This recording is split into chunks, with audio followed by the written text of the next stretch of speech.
get started. If you can't hear me, move in.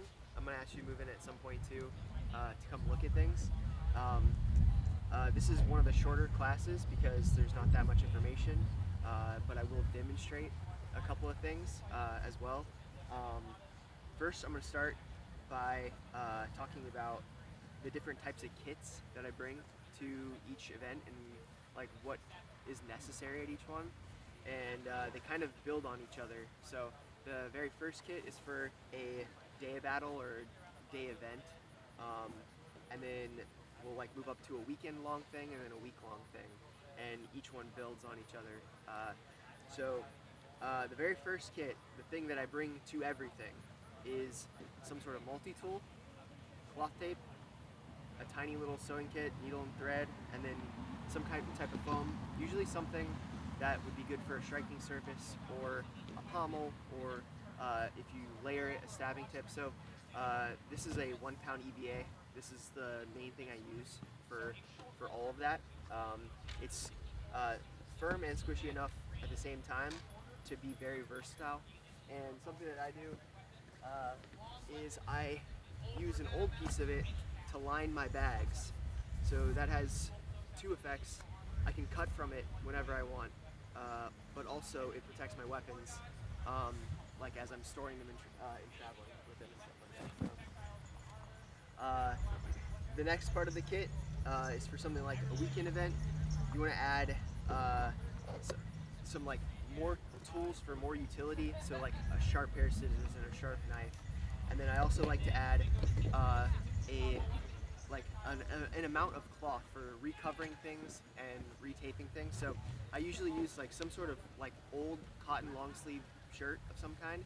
Cotton because it's pretty sturdy, and you can cut pieces off of it to retip, and you can even cut out a full sleeve and use your sewing kit for a new cover if you had like an old cotton shirt, and it's pretty stretchy too. So, and then finally is for a week-long type event, I like to add like a whole toolbox with me that I bring, a small toolbox, and I add things like extra half padding, like actual like padding here, different types of foams.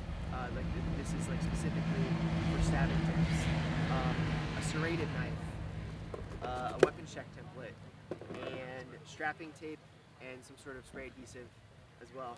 So each one of these builds on each other to like make a stronger and more versatile kit for however longer you're going to be at an event. The main thing that I think every kit needs, and you can like get away with only having this, is cloth tape. You can use cloth tape for almost anything, for like most repairs. So that is for that. I'd also like to preface with like safety first. If a weapon checker tells you that something fails, this is not your chance to like game the system and try and like get something through.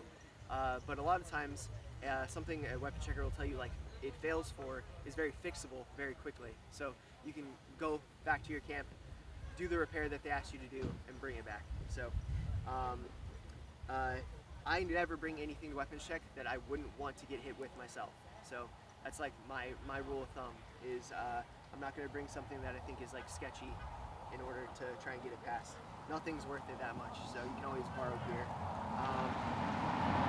I've got like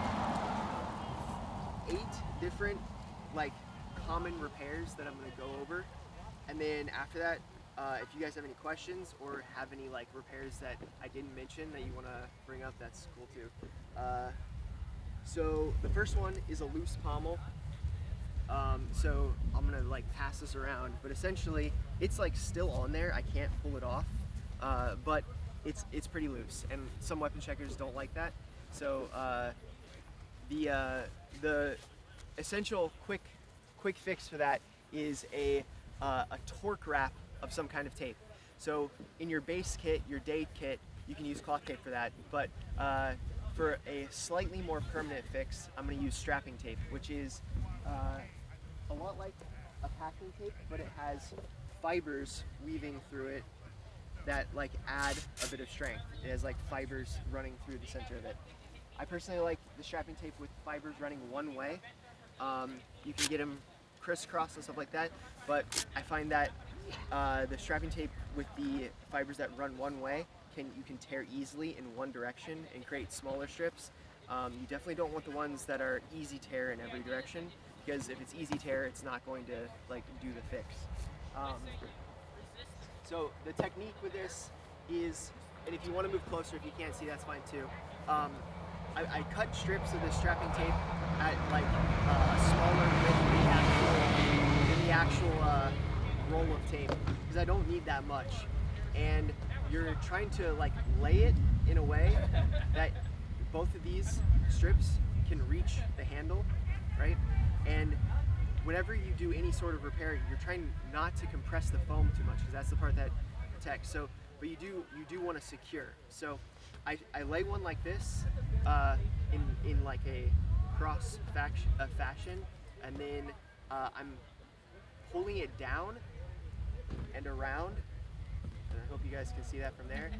I'm pulling it down and around, and then I'll take another one and come over here, and in the same way, down and around, and I'll try and get that on camera. But so after this, I would typically cover it with cloth tape, but if you use cloth tape, it doesn't matter. But then I'm gonna pass this around as well, just to show you like how much sturdier that is with just those two pieces of tape. And as long as you're not torquing down the foam on the pommel too hard, you don't have to worry about it going through the weapons check template or anything like that, and you've got your fix like super fast. That technique can be used on a lot of things too. So you can even use that technique to hold down a stabbing tip. You just want to use bigger strips. So this stabbing tip isn't exactly broken, but you can see it like moves a little. So I'm very similarly, wow, these are really on there. Okay. Doing a similar thing, but for a stabbing tip, you don't want to do that twist. You're just trying to like have it be more in place. So I set it on top. I'm not adding too much pressure, and I'm kind of pulling it down a little bit on both sides. I tried to do the cooking show thing and have things pre-taped, but the wind got a hold of it. Yeah, this is a little messed up, but yeah, so essentially straight down on that. It moves a lot less, and if you have a little bit more movement, you can even wrap one along here. You can also, like I said earlier, do that with cloth tape. The strapping tape is a little bit stronger of a fix. And all fixes are a temporary fix, something you use to get through the event, but you need to like address when you get home and reassess. And throughout the event entirely, you need to be paying attention to it too. Any fix you do, you like want to keep checking throughout the day. The next thing I have on here is a cover rip. So on this weapon, I have a tear in the cover that would not pass through a weapons check, because you see it's torn too much. So my quick fix for that is I actually turn the cover inside out and I put it back on the weapon, leaving the pre-opened seams before visible. And it might take a second to get there, but the like best fix for this is using your sewing kit, like your little needle and thread, to try and put it back together after you tear it off. But if you don't have that and you just have your base cloth tape, there's something you can do to get you through the day. So give me a sec to get there.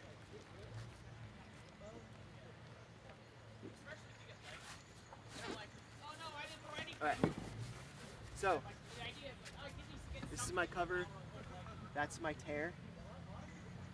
I don't know if you guys can see all that. Okay. I like to tape it from the inside out, so I don't have tape on the actual cover itself. Cut a few strips real quick.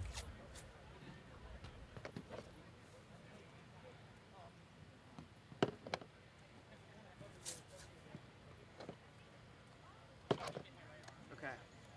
So my first strip is going to be trying to assess where like the biggest flap is and bring it down. And then the next one is to cross that as well. And having it on the sword like this allows for it to keep its shape how it would on the other way. So, and then you take the whole thing off, flip it back inside out and put it back on top. And I'll try and do that pretty quickly, or as quickly as I can, to show you guys.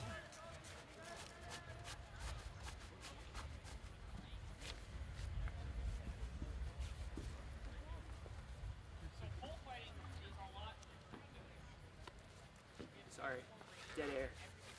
Okay, so now that tear is almost like it's sewn out, and I'll pass it around just so you guys can look at it.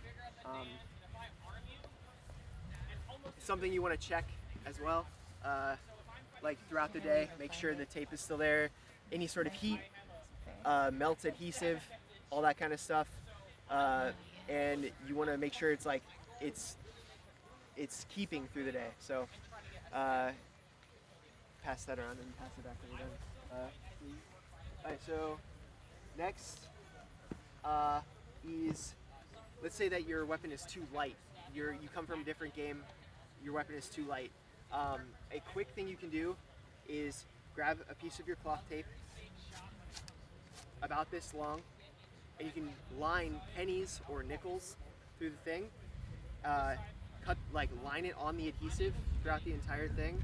You probably depends on like how heavy your weapon is, but each like penny is about a gram, like or close to. So, and you can line the thing with your weight, your coins, and then essentially just wrap it near the bottom of your pommel to try and make weight. That's like a very quick thing to do that you can take off when you get home, everything like that, to keep playing the game you play normally, like Amp Guard or anything like that. Okay, so a crease in the foam or a dead spot. So a lot of times spears or like a long red will have half padding, some sort of padding that is not striking zone, but it is like there for courtesy or for like extra protection for when you're using the weapon. So how people store these and how people transport these leave areas where like the foam is dented or dead spotted, and there's two ways you can fix that.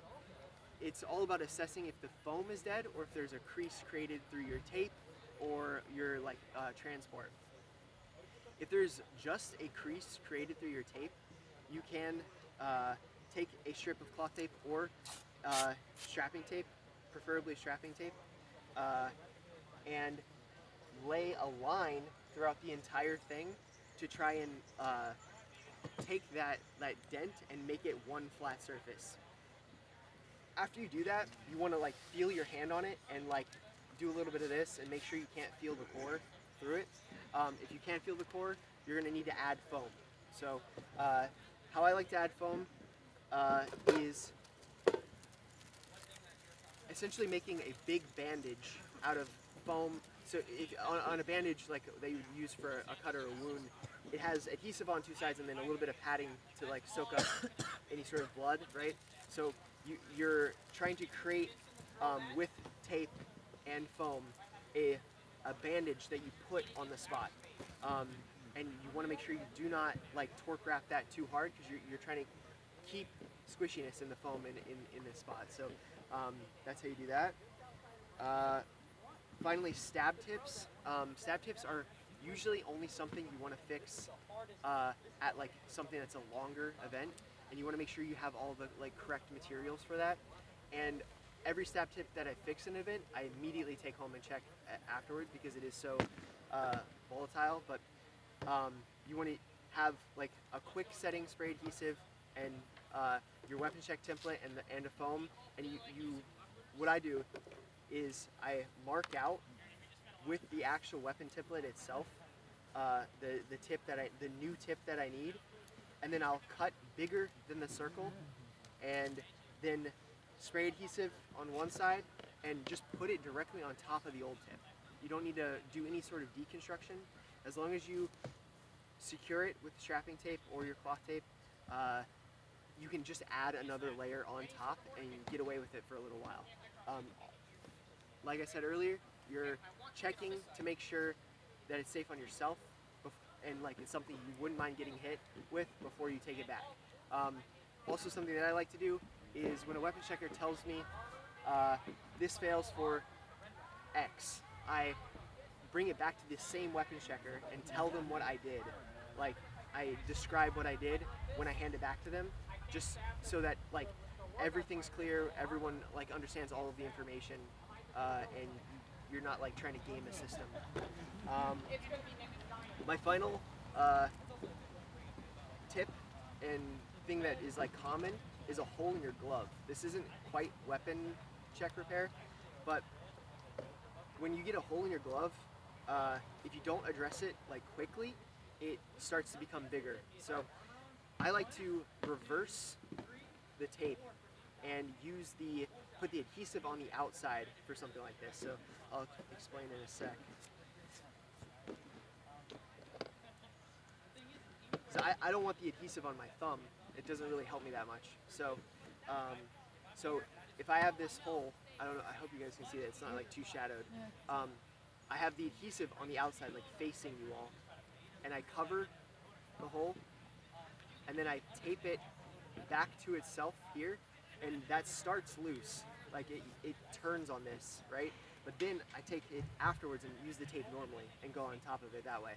It keeps the adhesive off my thumb, and it gives you an extra like 2 layers of protection. So I'll like now that I have the adhesive on the outside, I'll go on both sides of it, half the tape on each. I don't know if you guys can see that, and just do a wrap on both sides.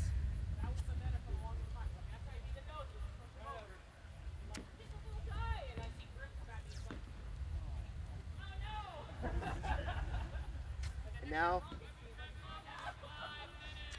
I don't have adhesive on my thumb, and this is also like gained a little bit of structure too from it. So I would even, because I had 2 holes, I'd even do it on that one. Okay. Does anybody have any questions about anything I've said so far at all? Is it making sense? Cool.